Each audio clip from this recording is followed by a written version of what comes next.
नमस्कार दोस्तों, स्वागत है आपका मेरे YouTube चैनल MV गैलेक्सी पर। दोस्तों, आज जो कहानी मैं आपको सुनाने वाला हूँ उसका नाम है किस्मत। तो चलिए शुरू करते हैं। दोस्तों, एक शहर का एक बहुत बड़ा व्यापारी होता है। उसकी 4 बेटियां होती हैं। उसे अपने पैसे और अपने ऊपर बहुत घमंड होता है। उसे लगता था कि उसका परिवार बस उसकी मेहनत और उसकी किस्मत में लिखे जो पैसा था इतना उसके पास, उसी की वजह से चल रहा है। एक दिन उसने अपनी लड़कियों को बुलाया और उनसे कहा, बच्चों, जो तुम इतना पैसा खर्च करते हो अपने ऊपर, आप इतने अच्छे कपड़े पहनते हो, इतना अच्छा खाना खाते हो, ये किसकी वजह से है? तब उन सब लड़कियों ने कहा कि पिताजी, ये सब तो हम सिर्फ आपकी वजह से कर सकते हैं। परंतु उसकी सबसे छोटी बेटी ने कहा, पिताजी, मेरे पास जो है वो मेरी किस्मत से है, इसमें आपका कोई हाथ नहीं है। इस बात को काफी समय बीत गया, पर उस व्यापारी के मन से ये बात नहीं निकली। उसे सब याद था। जब वो लड़की शादी के लायक हुई तो उस व्यापारी ने अपने सेवकों से बोला कि मेरी सबसे छोटी बेटी के लिए सबसे गरीब परिवार ढूंढ के लाओ, तब मैं उसकी किस्मत देखूंगा।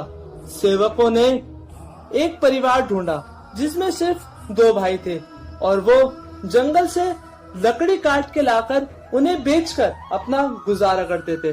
तब उस व्यापारी ने उस परिवार में ही अपनी लड़की की शादी कर दी। शादी के बाद भी वे अपना गुजारा इसी तरह करते थे। उनका जीवन इसी तरह चलता रहा। फिर एक दिन उस लड़की ने अपने देवर से कहा कि देवर जी, आपको जंगल में अब से जो कुछ भी मिले सब कुछ उठा के ले आना। उस लड़की के कहने पर उसके देवर रोज कुछ ना कुछ लेकर आने लगे। एक दिन उस लड़की के देवर को एक मरा हुआ सांप मिला। वो उसे भी उठा लाए। जब उसने सांप के बारे में अपनी भाभी को बताया तो उसने कहा, इसे छत पर फेंक दो। उसने वही करा और मरे हुए सांप को छत पर फेंक दिया। कुछ देर बाद छत के ऊपर से एक चील उड़ती जा रही थी। उस चील के मुंह में एक हीरे का हार था। जब उस चील ने उस मरे हुए सांप को देखा तो वह उस छत पर आई और उस मरे हुए सांप को उठाकर ले गई और वो हीरे का हार वहीं छोड़ दिया। अगले दिन उस लड़की ने अपनी छत पर वो हार देखा तो उसे अपने पास रख लिया।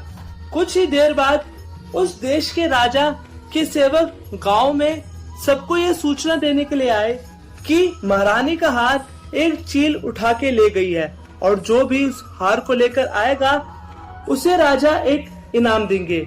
यह बात सुनकर उस लड़की ने अपने पति को वो हार दिया और उनसे कहा कि अगर राजा आपसे कोई इनाम मांगने को कहे तो आप इनकार कर देना और उनसे बस ये कहना कि हमें बस एक ही चीज चाहिए कि दिवाली के दिन सिर्फ हमारे ही घर दिया जले और किसी के घर नहीं।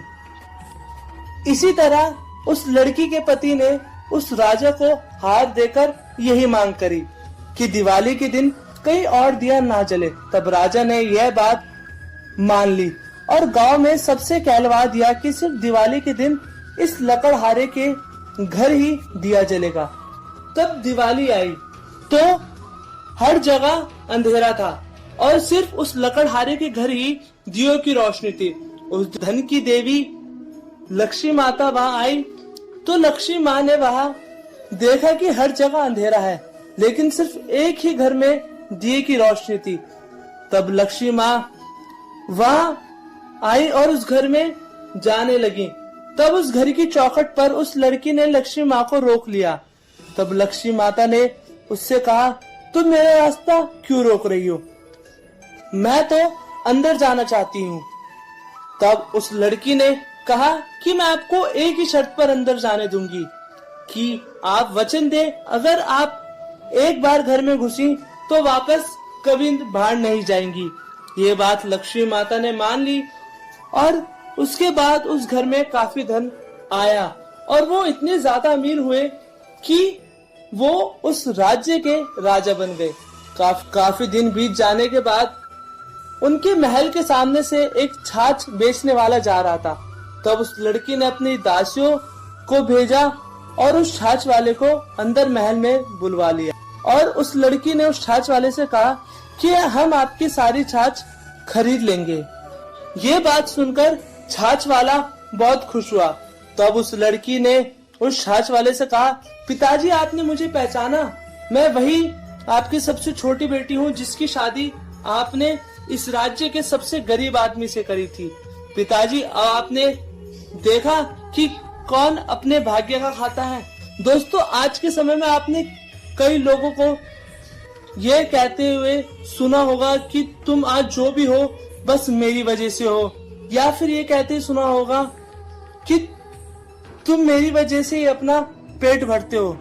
दोस्तों कोई किसी के लिए कुछ नहीं करता, जो जिसके साथ होता है वो उसकी किस्मत की वजह से ही होता है। धन्यवाद। अगर आपको मेरी वीडियो पसंद आए तो उसे लाइक करें और चैनल को सब्सक्राइब करना ना भूलें।